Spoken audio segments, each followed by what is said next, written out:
lal thuru te van thum na chan chin nge kan ron puang zel do ne zel do ne zel do ne zel do ne kan ron puang zel do ne van thum na chan chin hilo ngai te kan ron puang zel do ne beram no le ching tia te sui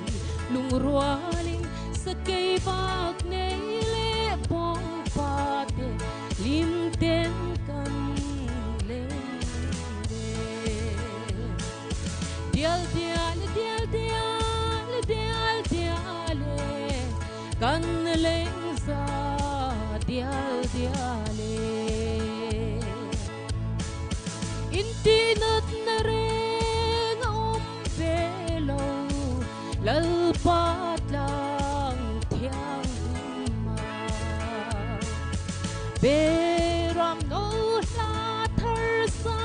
in kan fanau te rul mu ko sang nge ya lim ten an tual chaye tual chaye tual chaye tual chaye lim ten an tual chaye zuar lang an ti chu henge zon chwa zo ram nge lal na masan hung chok zo ram thara beram no ne na la thar ne zai kan vor tiar hyane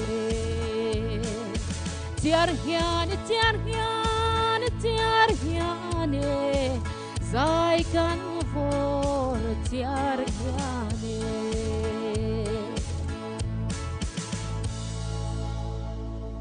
lalpan man som ro se